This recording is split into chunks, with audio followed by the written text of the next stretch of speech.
it is wrong to be moderate when what's at stake is some profound issue of justice.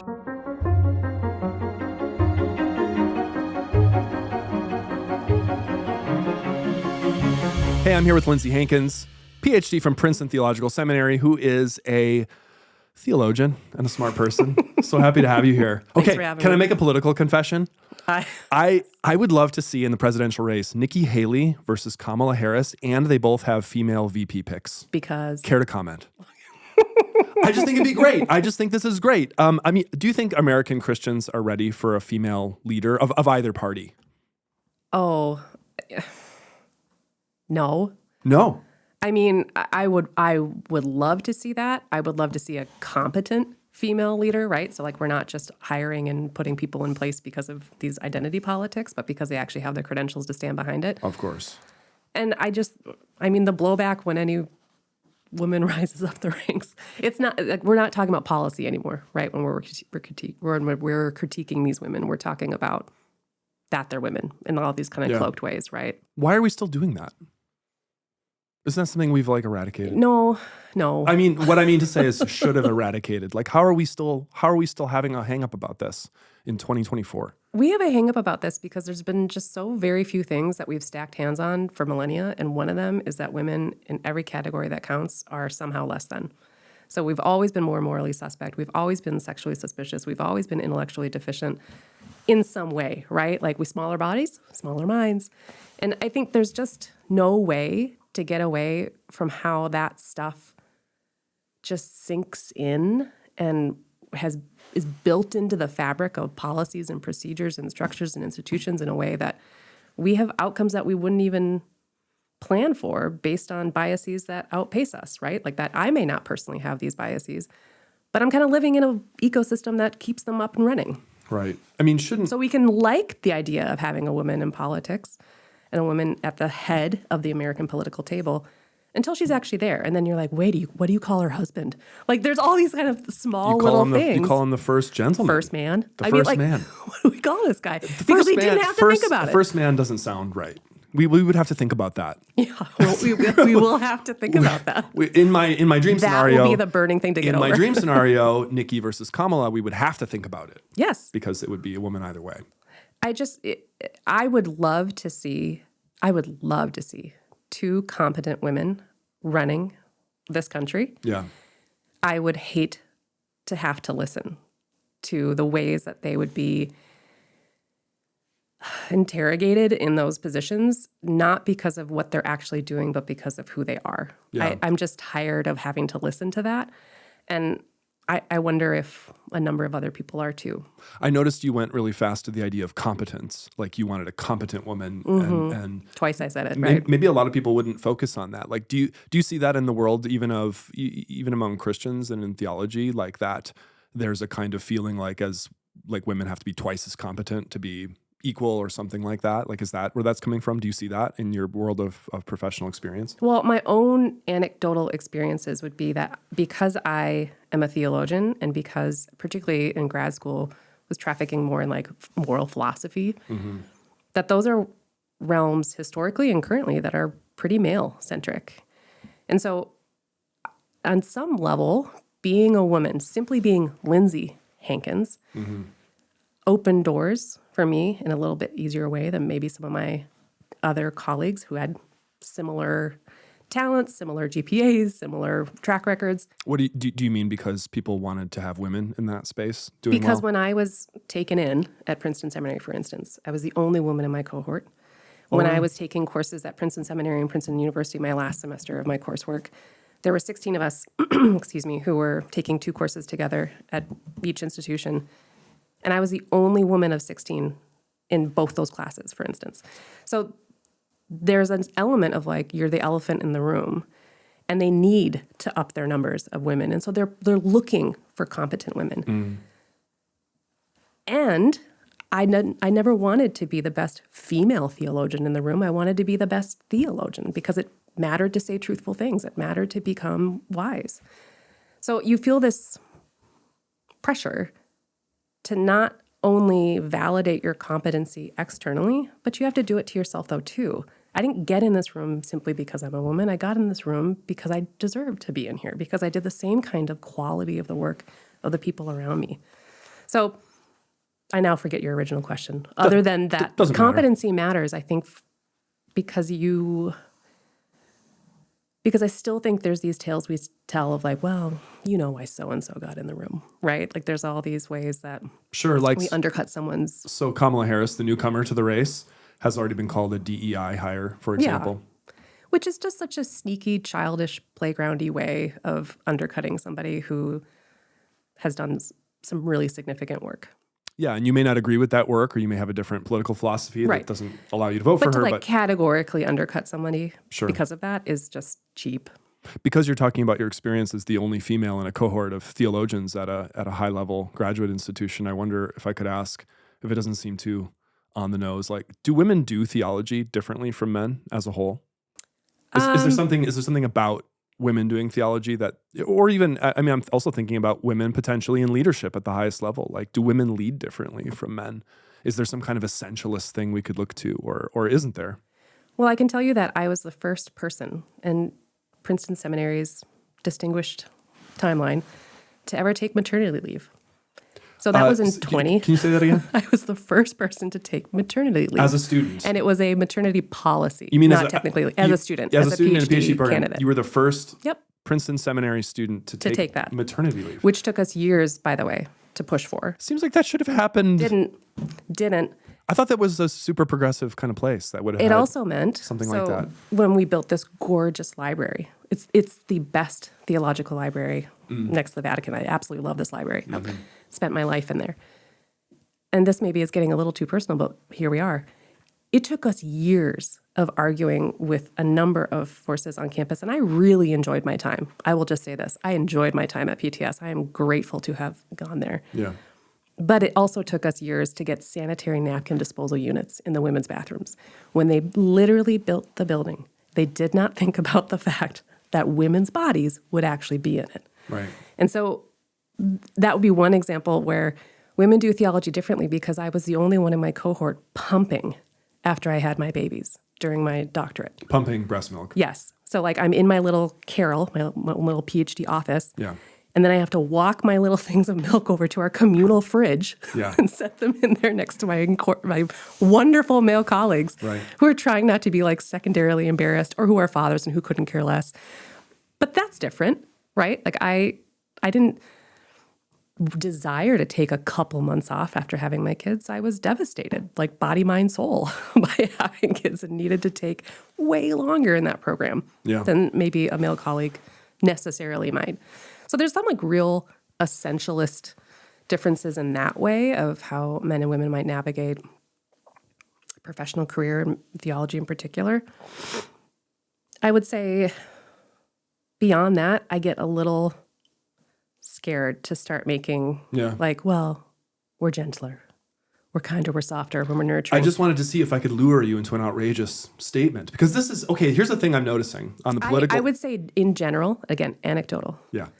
I find that women in academia can read a room, so whether that's with students, colleagues, conferences, demonstrably better than males, partly because they have to. And they've been reading rooms and making sure everyone's okay and checking in on how are people responding? Are they not responding? Yeah. How can I adjust in light of that? And honestly, I think it's I don't like that women tend to have to do that work more often. I love the outcome. I think it's savvy. Yeah. I think it's interesting to think about extreme opinions, either theologically or politically right now, because it seems like everybody who's in any kind of interesting space has some kind of extreme opinion. Like it has to be politically, like just like extreme, and our news feeds are dominated by extremities.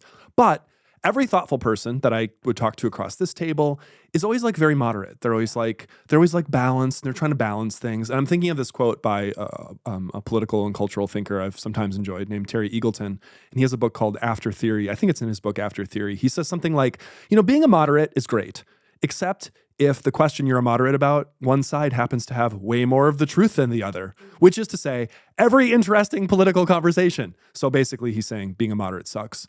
And he's a Marxist literary critic and probably trends toward this kind of stuff himself. But I thought that was a very provocative comment because I tend to see myself as very moderate, very much trying to be like, and then there's this, but then there's also this, and then there's this, and you're trying to like balance all these things. And I think especially even for Christians who are trying to live in a moderate, balanced, thoughtful, loving political space in our heads during a season like this, we're trying to be like that, but it's almost like, shut up, loser. Come on, where's the real opinion? Yeah.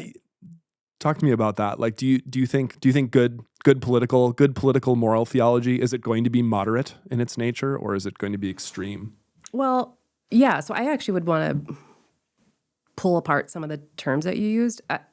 It is wrong to be moderate when what's at stake is some profound issue of justice or not, or justice denied, right? So Martin Luther King famously talks about these white moderates, right, who were not actually moderate to the degree that they were denying things that were due. People's dignity was at stake, right? So you can't really be moderate on something like that. But what I think the other issue, so that's not moderation as such is not good, particularly if you've got like these major issues hanging in the balance.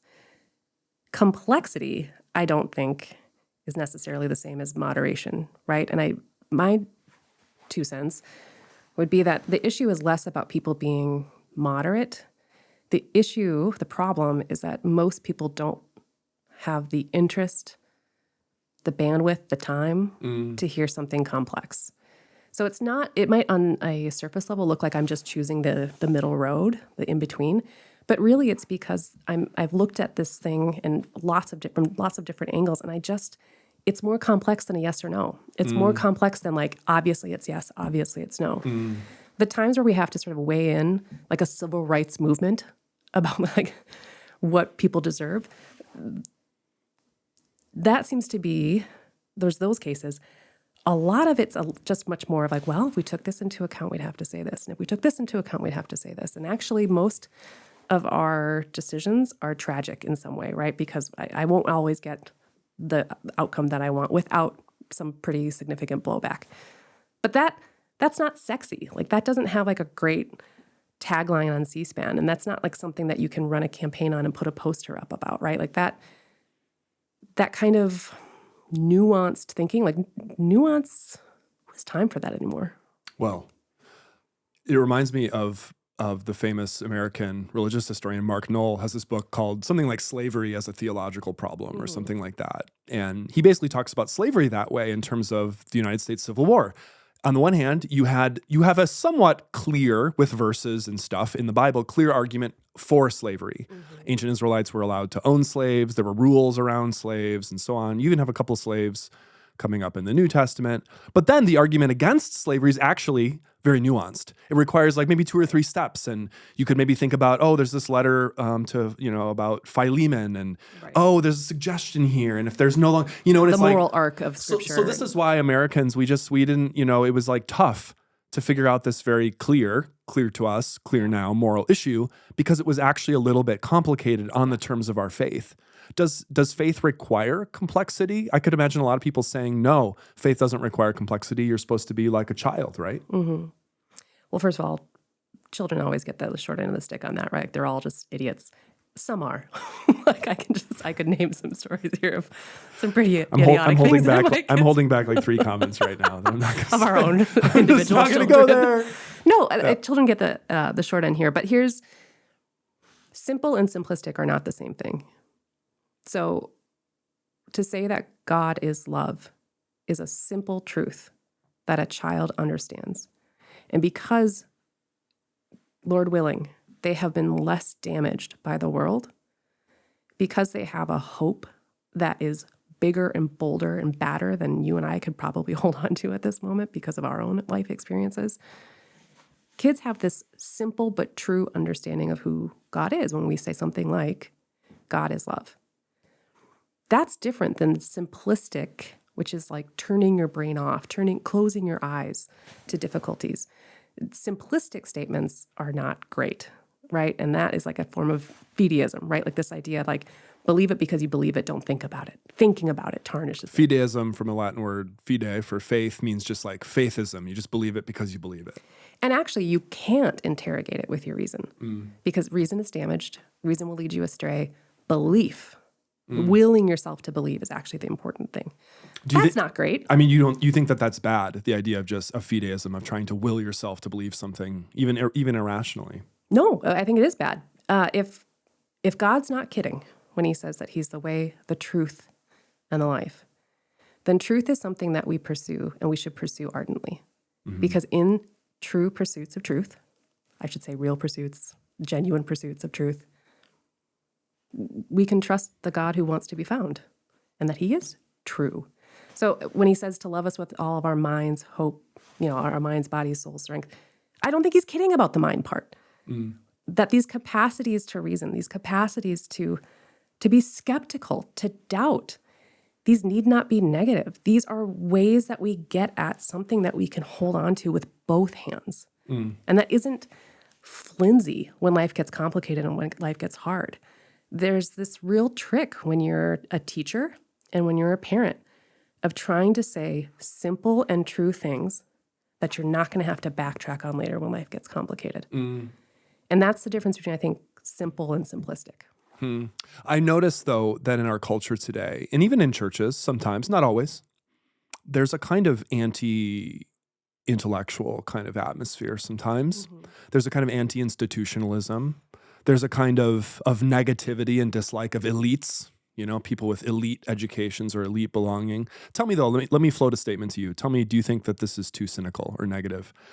When I hear that kind of language, I'm often hearing it from elites who want people to disengage from following this other elite and follow another elite. It's not actually a call away from elitism. It's just one group trying to snag followers from another person or group or something like that. Yeah. Does that make sense? There's this comedian, Dimitri Martin, and this is one of his jokes that my husband and I go back to all the time. He's like, shouting, the next best thing to being right. And it's this idea, right, that and we're going maybe back to nuance, to moderation, but what we want to see is a prize fight.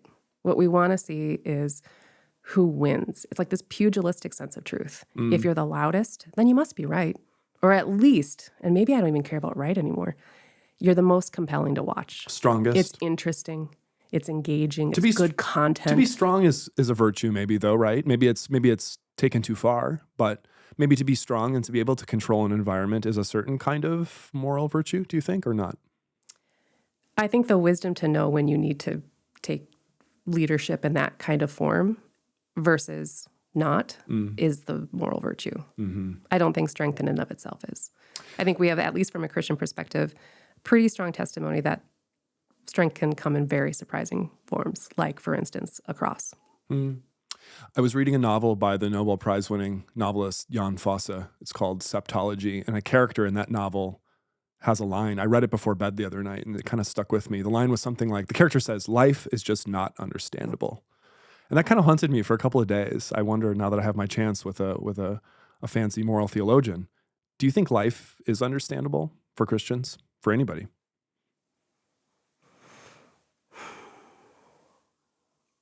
That's tricky, right? So this is one of those more complex stories that we need to tell.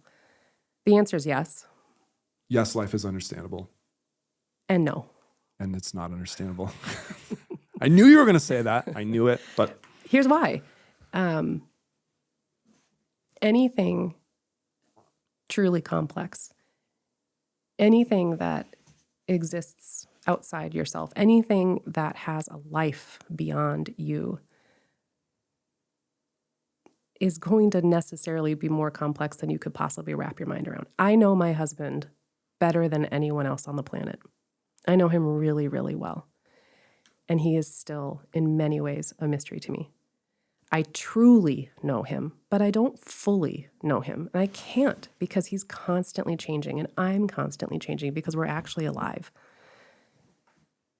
One of my mentors would say, one of the significant ways that you can tell whether you're serving the living God or an idol is whether that God surprises you. An idol never surprises you. And I think there's this sense of, if by life, life is understandable, I can make meaning out of my life most of the time. And then you have these tragic moments. You have these horrendous evils, these tsunamis, these whatever experiences we have in life where it doesn't make any sense. That doesn't, I think, invalidate my experience of the everyday. It does remind me that I am not in control of this world. Yeah. I was reading a book recently by an author whom I've met, Caitlin Chess. Forgive me, Caitlin, if I'm mispronouncing your last name. I think it's Caitlin Chess. It's called The Ballot in the Bible in the Ballot Box. And one of the conclusions she comes to in the book, spoiler alert, is that one thing that's really tough to do, but that Christians need to start doing politically, is reading the Bible at times, not always, but at times, if needed, reading the Bible against their own interests. Mm-hmm. Or you could say, for the concept of theology, doing theology against your own interest. Mm-hmm. Do you think that happens very often? I was kind of reading that and I was thinking like, yeah, no one does that. And I was actually interrogating myself, like, have I read the Bible against my own interests? And I went down a sort of rabbit hole about what my own interests are actually. And I found that a very difficult concept. Yeah. I mean, I think the first problem, right, is to figure out what your interests are. I don't even know. I can't even figure out what my interests are. So, which I think is just another case for why it's so much better to read scripture with someone else and why church actually matters, is that I can and should be annoyed by things I hear from the pulpit and in the pulpit, right? Or in the pew, right? That I don't really know what my interests are until someone rubs up against it. And I'm like, oh, you have to do that little bit of excavation, right? Of like, why does that bother me? Why am I having this reaction to when you say that thing, when you do this thing?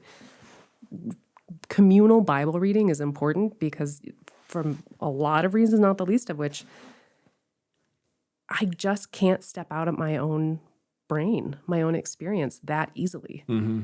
And love, like deep relationship, is one of those places where you just are forced to. Mm-hmm. Like one of the great gifts of having kids is that they don't care that they are asking so much of you. They don't care that they break you apart. They don't care at all. Like the demands they're making upon you are pure demands, right? Like they're not, and you are forced, if you have any desire to be a good parent, to figure out why that bothers you, what that taps into, what fears you have, what hopes you have for this individual, that you can or cannot respond to that demand. So good parenting, being a good Christian, has to do with this sort of like examined life. Why do I care about what I care about? Should I? Like the first step, we were joking about it, but the first step is being able to identify what my interests are. The second and really important step is to evaluate them. Okay, I do actually care about this. Should I? Well, that second step is tough, right? I think for the most part, it's just like, here's my identity. Yeah. Here are my feelings. Now do my thing. Mm-hmm. Right? Yeah, like this lie of authenticity being in and of itself a good. Yeah, like I'm being authentic. This is what I want. Do it. Yeah. Turns out the devil's super authentic. He's just a huge jerk. But he's really authentic about it. Like authenticity is only good if it's tailored to a good end, right? Right. Are you patriotic, do you think? I think I take for granted the liberties that I have as an American. I don't have a flag up in my home. I'm not embarrassed of having a flag up in my home. That might be more just I'm cheap. I'm proud to be a part of a nation that has never quite lived up to, but has never quite forgotten some things that I think are pretty important, like some forms of freedom and justice. Yeah. Are you? Yeah, I think like watching the Olympics right now just taps right in. I mean, I definitely want us to win more medals. Yeah, I mean, I there's something very primal about that. But even for a Christian, even that would need to be interrogated, right? Like that gut feeling, like my country. I got into an argument. Rob and I were getting married. The church that we were going to get married in had a flag in the front, a USA flag, and I was like, "Hey, great! I'll just need that moved for the service." I got a lot of pushback, and I finally had to say, "I'm not embarrassed to be an American, but the reality is that we had tons of family and friends who would be coming, who would be the first time they'd been in a church for a very, very long time. Yeah, and it mattered to me that by optics alone. Like, we're not going to have a discussion of the theology of political engagement and political identity as Christians at my wedding. But the optics alone of, like, no, the identity of who Rob and I are standing up in front of you, creating a covenant between each other and with the Lord to love each other forever and ever and ever, no matter what. That identity is first and foremost because of who we are as children of God, not because I'm an American. And that this sort of primary identity as a Christian has to be as a child of God, a friend of God, a member of the body. Yeah. That primary identification needs to be the norm by which I norm all these other identities. So I'm not anti-patriotic. I'm very grateful to be a part of this nation, but I need to judge this nation and the principles of this nation based on a primary identity, which I cannot lose sight of, which is who I am in Christ. Why would a church have an American flag up at the front of a church? What would be the argument for that from a Christian perspective in a church? Like, if you were to be sympathetic with it, what would be the case for that?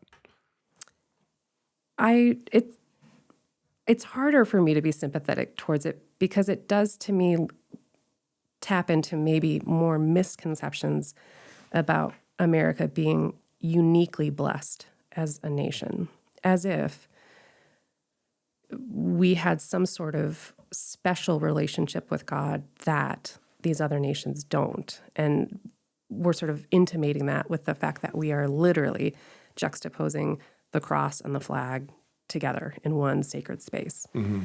So I can understand why people would think that. I'm just not won over to that idea that we are this misused phrase of a city on a hill.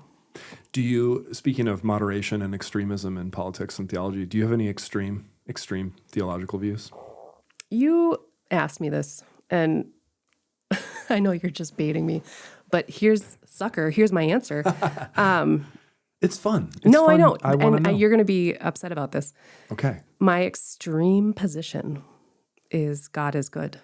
Okay. I think when I was 20 and I said that for the first time and meant it, I did mean it, but I was blessedly naive about the world, about loss, about tragedy.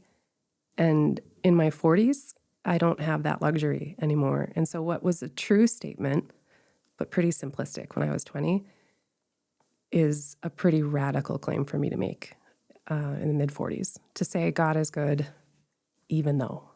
To say God is good, despite. Yeah. It feels a little bit like an act of rebellion and less just like a, God's good. Like, it's not a T-shirt slogan for me anymore. It's a life raft. Mm-hmm. If you were to give advice to Christians who are trying to navigate just the media and the back and forth and the polarization in the world and the news right now as Christians, as we approach this election season, what kind of advice would you give as a theologian to people? I would say that it's really just less complicated than we make it. Love God, love your neighbor. Do the work to actually figure out what that love would look like in action. And don't do that in a group of people who think exactly like you, not because they're not wonderful people, but because it's good to be surprised. And we are prone to idolatry. We are prone to those dead gods who never surprise us. So if you want to be, all of us, all Christians are theologians to the extent that we are thinking about the world in light of God. If you want to be a good one versus a not so great theologian, if you want to be a good theologian, you need to put yourself in a position to be surprised. Not because we should be constantly changing our minds. Like, the Christian wisdom is not like, now I shifted positions again. It means that you should be able to articulate why you believe what you believe and be able to back it up with something that sounds a whole lot like the gospel. Thanks so much for coming in here and chatting today. Thanks for having me.